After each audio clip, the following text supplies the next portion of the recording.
In 1966, America feared the Soviets, nuclear war, and spies lurking in the shadows. But in the small town of Point Pleasant, West Virginia, fear took another form. Locals spoke of a winged creature, 7 feet tall, with eyes that glowed like burning coals. They called it the Mothman. This was no ordinary haunting. Point Pleasant had always been a land plagued with blood and bad omens. Nearly 2 centuries earlier, Shawnee warriors clashed with frontier settlers here, and the death of Chief Cornstalk left behind a curse many believed would never lift. It was said the land itself was marked, waiting to claim its due. Now, in the height of the Cold War, with fallout shelters being dug, UFOs reported in the skies, and strange men in black appearing at doorsteps. Point Pleasant faced a terror that seemed born from both frontier curses and modern paranoia. And before the year was out, tragedy would strike, sealing the Mothman's place in American legend. I'm Rowan, and this is OTRA Legends. Let's get into it. The haunting of a land. There are places in America where the land itself seems to breathe, places that remember. Long before the highways and bridges, before the towns had names, the valley along the Ohio River was such a place. It was quiet, but never at peace. In 1774, this ground ran red with blood. Frontier settlers clashed with the Shawnee in a battle so fierce that both sides believed the land had been cursed by the dead. Among them was a Shawnee leader named Chief Cornstalk. Captured under a flag of truce, he was murdered by men he'd trusted. And as he lay dying at Fort Randolph, he is said to have cursed this place, declaring it would know nothing but tragedy for generations to come. Whether the curse was spoken or imagined, the result was the same. Every family that settled along this river knew that something wasn't right here. Crops failed without reason. The fog that rolled off the water seemed heavier than anywhere else, as if it carried voices. Stories passed from one generation to the next, of strange lights on the hills, of screams in the woods, of shadows that moved when no one was there. A century and a half later, a new town stood upon that same haunted ground. Point Pleasant, West Virginia. By the 1960s, it was a hard-working place, a river town built on factories, rail lines, and the hum of industry. But beneath that steady rhythm ran an undercurrent of fear. America was at war overseas and anxious at home. Families built bomb shelters beneath their houses. Children learned to hide beneath desks at the sound of a siren.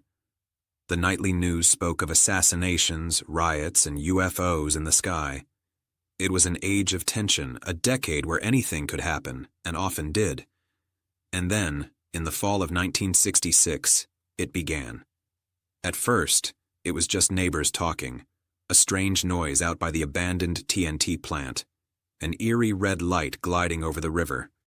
Then came the stories. Hunters who saw a figure too large to be human. Couples who swore they were chased down lonely roads by something with wings.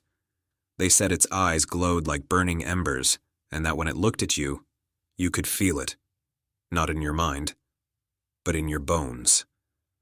Some thought it a prank. Others called it a demon. But the older folks of Point Pleasant said something different. They said the land had always been cursed, and that whatever this thing was, it had crawled out of that curse, a reminder that history never truly dies. As the days grew shorter and the nights colder, the people of Point Pleasant began to wonder. Was this some new terror born of modern times, or the old ghosts of the frontier coming back to collect? The story was only beginning, and what came next would turn a quiet river town into the center of one of the strangest mysteries in American history. If you've made it this far, be sure to smash that like button and hit subscribe. It helps more folks find these stories, and it lets me keep telling them. The Year of Fear, 1966 to 1967. It began on a cold November night. 2 young couples were driving the back roads outside Point Pleasant, a place locals called the TNT area, once home to a wartime munitions plant. The sky was overcast, The road empty, the river silent. Then, from the darkness, something moved. It rose into the headlights, gray, featherless, with eyes like red lanterns. 10-foot wings stretched across the road as the creature lifted into the air. The driver slammed the accelerator, but it followed, gliding, never flapping, keeping pace at nearly 100 miles an hour. When they reached town, trembling, they swore to anyone who would listen that something had chased them out of those woods. Something alive. Something that wasn't supposed to be. By morning, word had spread. Reporters from Charleston came down to investigate, and soon the story was on every front page in West Virginia. They called it the Mothman, a name meant to make it sound like a comic book, not a curse. But the people who'd seen it didn't laugh. Night after night, more witnesses came forward. A volunteer fireman said he saw its eyes glowing through the trees. A contractor swore he found strange tracks near the old power plant, large, clawed, pressed deep into the mud. Hunters reported that the birds and deer had vanished from the woods, and some claimed to see strange lights hovering in the sky above the river. Dogs went missing. Cars stalled without reason. Television sets flickered with static and went dark. The phone lines crackled with voices that didn't belong to anyone on the other end.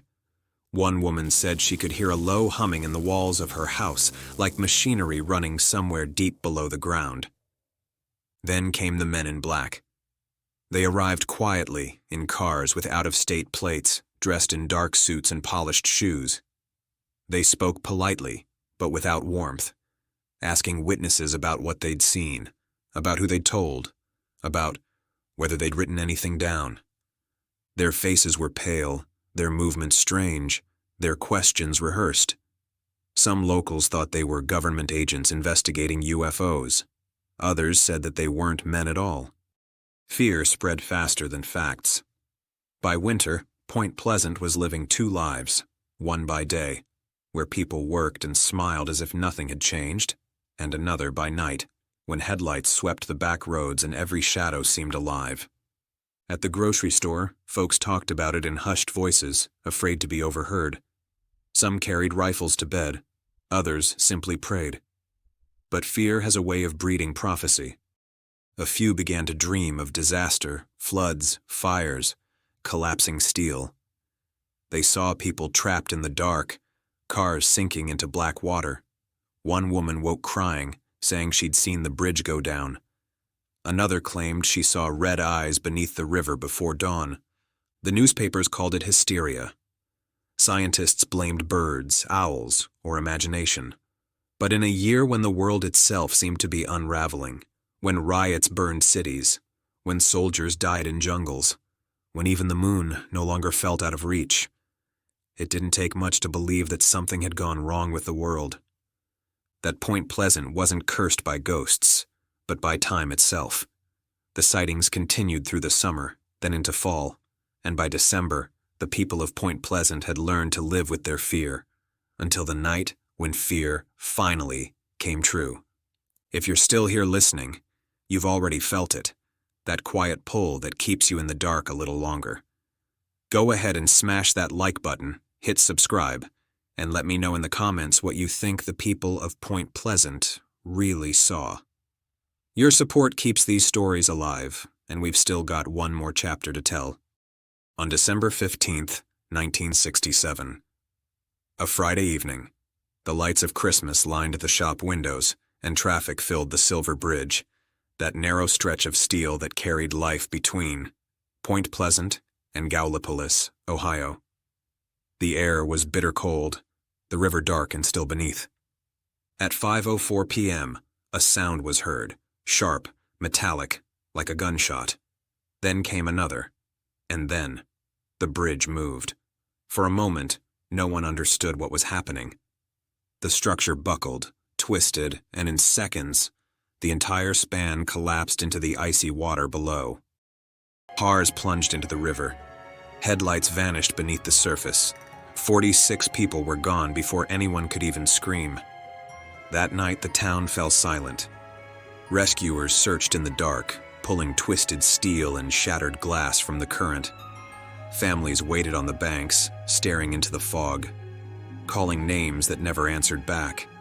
And through it all, some said they saw him, a shadow above the smoke, wings outstretched against the fading light. The Mothman. Watching.